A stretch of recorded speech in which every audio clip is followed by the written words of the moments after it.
Halo, selamat siang semuanya. Perkenalkan, nama saya Anton Nurlail dari Universitas Nasional. Sebelumnya saya berterima kasih banget kepada kalian semua karena telah hadir di dalam webinar pertama yang saya ambil itu untuk judulnya ada memanfaatkan media sosial di generasi Z.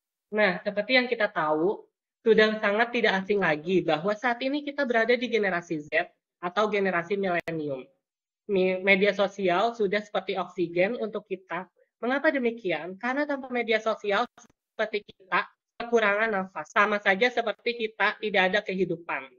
Nah, sering banget ngelihat orang-orang tuh selalu main sosial media, entah itu scroll TikTok sampai tengah malam atau main Instagram, ya kan? Terus dari anak kecil bahkan sampai orang dewasa pastinya sangat paham menggunakan media sosial. Apalagi di daerah perkotaan. Nah, seperti Jakarta ini, kota yang penggunanya banyak menggunakan sosial media. Namun untuk saat ini banyak sekali hal positif maupun negatif yang ada di media sosial. Nah, itu atau negara Z harus memilah-pilah dalam menggunakan media sosial. Jauhi hal-hal negatif yang ada di media sosial dan memanfaatkanlah media sosial dengan baik dan benar. Nah, lalu bagaimana sih memanfaatkan sosial media? Jadi, kita bisa memanfaatkan media sosial untuk mendapatkan informasi terkini yang positif dan memanfaatkannya untuk menambah penghasilan. Kali ini kita akan bahas keduanya ya. Nah, media sosial itu untuk menambah informasi positif. Kita dapat memanfaatkan media sosial untuk mencari atau mendapatkan sebuah informasi. Contohnya berita-berita yang terjadi di suatu negara. Pada saat ini, TikTok dan Instagram merupakan media sosial yang paling banyak diminati oleh semua kalangan. YouTube juga merupakan media sosial yang banyak digunakan. Pada ketiga aplikasi tersebut, banyak sekali konten positif yang dapat kita pahami. Mulai dari TikTok, Instagram, YouTube, semuanya pasti kita pakai. Yang kasus-kasus yang baru terjadi di Indonesia. Menu-menu membuat masakan atau cemilan. Apalagi kan sekarang kan bulan Ramadan ya kan, pasti banyak banget tuh menu-menu masakan buat takjil atau kue-kue buat hari raya Lebaran, ya nggak sih? Terus hal-hal kreatif ataupun yang lainnya. Walaupun banyak sekali informasi positif, namun sangat disayangkan saat ini banyak konten-konten yang berbau negatif. Contohnya akan hal porno atau adu domba. Terutama hal porno ataupun adu domba kita bisa sekali di Twitter. Maka dari itu kita harus memilah-pilah informasi di media sosial, ambil yang positifnya dan tinggalkan yang negatifnya. Nah, media sosial untuk menambah penghasilan. Bagaimana sih cara memanfaatkan media sosial untuk menambah penghasilan? Banyak sekali cara untuk mendapatkan penghasilan dari media sosial. Dan pastinya sebagian kita sudah tidak asing lagi dengan caranya. Di zaman online ini kita dapat menambah penghasilan dan berjualan online di media sosial atau endorse. Ya, media sosial itu udah bisa buat berjualan online seperti TikTok. Itu keranjang kuningnya, kita bisa barang yang pre-love ataupun second bisa kita jual di sana. Dan untuk endorse sendiri, kita juga bisa kalau reach kita atau jangkauan akun kita itu tinggi, pasti brand-brand pada melirik kita. Terus juga untuk konten-kontennya kalau bagus pasti nggak memungkin tuh aja brand yang akan datang kepada kita. Nah, berjualan. Wah, pastinya di antara kita sudah banyak yang memanfaatkan media sosial untuk berjualan online. Di era sekarang ini, banyak untuk mempromosikannya di media sosial. Contohnya jadi seller di TikTok atau menjadi affiliate di TikTok. Seller TikTok, untuk jadi seller TikTok itu, kita bisa membuat akun jualan di TikTok, membuat konten yang menarik. Dengan membuat konten menarik, kalian bisa membuat penonton tertarik dan akan memfollow akun seller kalian. Dan jika kalian sudah mempunyai 1.000 followers, kalian dapat menggunakan fitur live yang dapat meningkatkan penjualan. Ini juga sangat berpotensi buat kita mencari penambah cuan.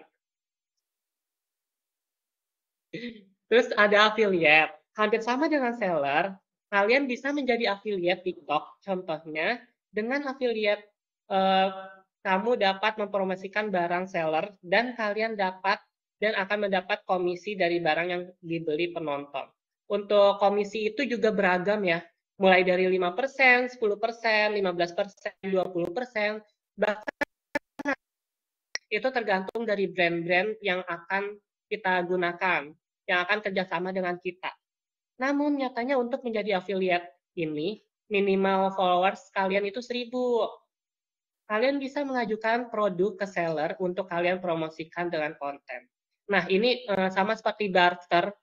Kayak misalnya kita tuh dikasih barang sama brand, terus kita mempromosikannya lewat akun media sosial kita, entah di Instagram ataupun di TikTok. Sebagai pengguna TikTok, kalian pasti tidak asing dengan kata follows. Apa itu follows? Follows merupakan singkatan dari follow, like, comment, dan share yang dilakukan sesama affiliate untuk menambah view, dan followers untuk menambah komisi. Jadi di sini saling LFL gitu ya, like for like, terus atau follow for follow, comment for comment, kayak support gitu, masing-masing ada simbiosis mutualismenya. Nah, lalu bagaimana jika followersnya belum sampai 1000? Kalian bisa lakukan cara ini, kalian bisa buka browser dan ketik TikTok Shop Center, lalu masuk dengan akun TikTok kalian. Maka muncul otoritas si TikTok Shop untuk mengakses akun Anda, lalu klik lanjut. Lalu kalian klik bisnis perorangan, lalu masukkan data kalian jika sudah disetujui, maka akan mendapatkan email. Untuk affiliate TikTok sendiri, kalau dulu tuh lebih mudah, karena kalau sekarang sepertinya harus banyak data-data yang dimasukkan ke dalam affiliate atau apapun itu. Sekarang affiliate TikTok udah rada ribet juga daftarnya, tapi kalau mau dicoba silakan coba. Nah, untuk endorse sendiri itu, kalian dapat memanfaatkan media sosial untuk endorse. Bagaimana cara dapatkan endorse? Kalian harus memiliki feeds Instagram atau konten TikTok yang menarik. View yang lumayan. Terus bergabung dengan sebuah manajemen marketing media sosial menggunakan aplikasi campaign seperti Party Post atau Lemon.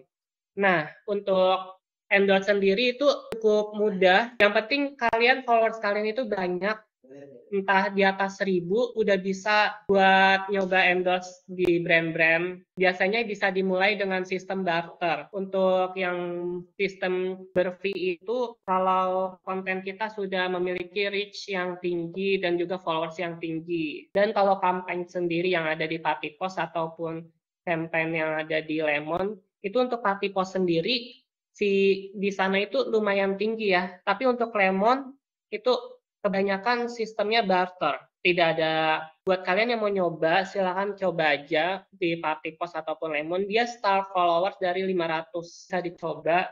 Dan juga untuk aplikasi ini, terus untuk membuat kontennya, selain dengan berjualan, affiliate, dan endorse, kalian dapat memanfaatkan media sosial dengan membuat konten menarik maupun bermanfaat. Contohnya membuat konten A Day in My Life atau seputar pengetahuan di TikTok. Membuat konten cerita di YouTube, kalian bisa mendapatkan AdSense. Membuat konten inilah yang dapat berkembang menjadi endorse. Nah, jadi untuk konten-konten ini, jika jangkauannya tinggi, terus followers bertambah, like, komen, juga kalau berkembang, menghubungi kalian melalui platform tersebut. Nah, untuk pemanfaatan media sosial di generasi Z ini sangat banyak peluangnya. Dan kita sebagai generasi Z harus dapat memanfaatkan media sosial tersebut dengan jiwa semangat dan strategi yang terbaik serta memilah konten-konten atau informasi dengan bijak. Jangan sampai kita terlalu percaya dengan informasi yang hoax atau informasi yang dapat menyesatkan. Nah, kalau dari pengalamanku sendiri untuk endorse gitu, itu tuh dari awalnya emang kita sistemnya barter, terus lama-kelamaan kan jadi ada dokumentasi di feed kita buat brand-brand yang melihat dokumentasi-dokumentasi itu sangat berarti ya buat di feed Instagram kita. Dia bisa jadi patokan buat brand melihat sejauh apa sih konten kita diputar oleh masyarakat luas ataupun sebagus apa konten kita buat dunia periklanan mereka. Seperti itu.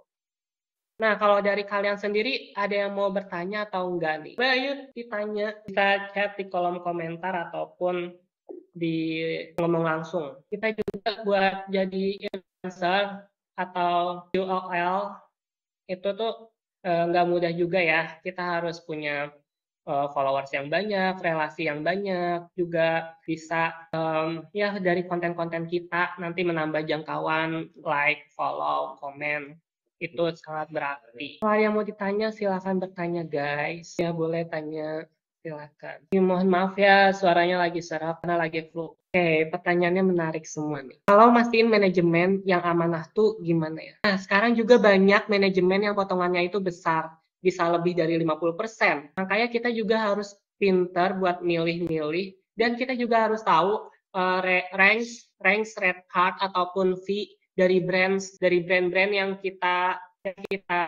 ajak kerjasama itu, yang mau kita gaet. Bahasanya apa ya, gaet itu. Pokoknya buat mastiin manajemen yang amanah tuh gimana, ya yang penting itu tuh dia punya surat legalitas, dan pasnya PT-nya dia juga terdaftar ya di Kemenhub. Jadi jangan asal masuk manajemen guys. Sekarang banyak banget manajemen abal-abal gitu yang cuma mau kayak cuannya aja. Jadi kita kayak diperes gitu guys buat kerja. Potongnya tinggi banget.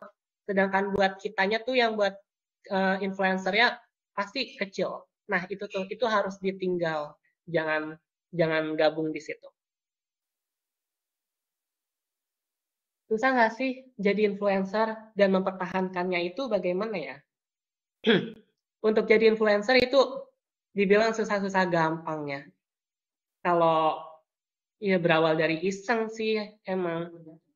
Tapi bisa jadi kalian influencer, jika follower kalian itu 1.000 itu udah bisa jadi influencer. Nah, buat mempertahankannya itu kalian bisa pansos. Oke, gimana caranya biar jangkauan kita tetap tinggi, terus engagement-nya juga tinggi.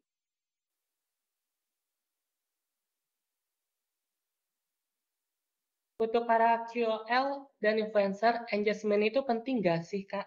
Dan reach-nya juga. Nah, engagement itu sangat penting, terutama dalam brand itu pasti kadang diminta engagement ataupun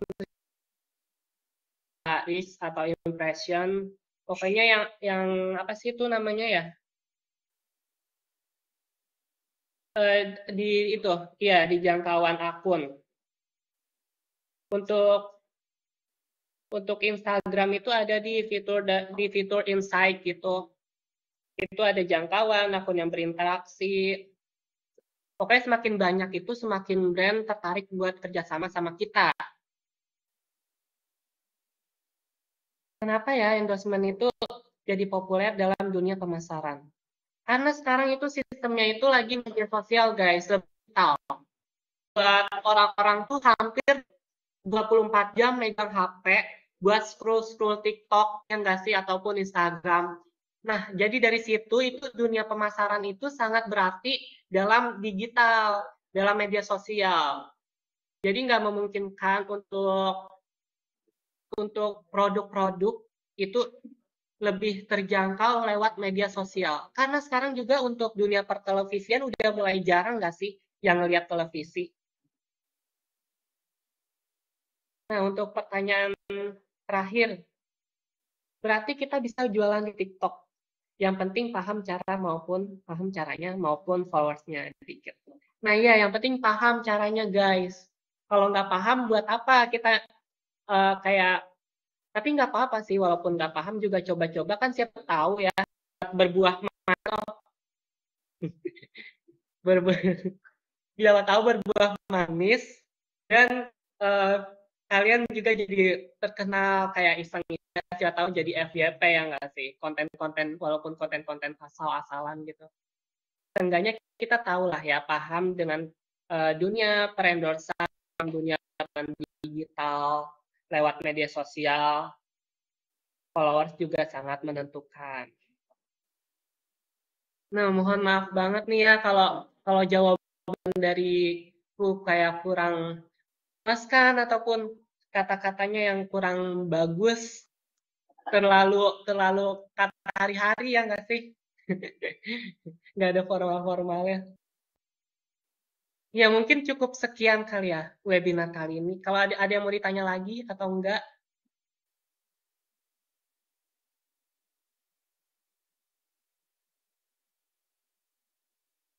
Enggak lah ya, enggak ada yang mau bertanya lagi.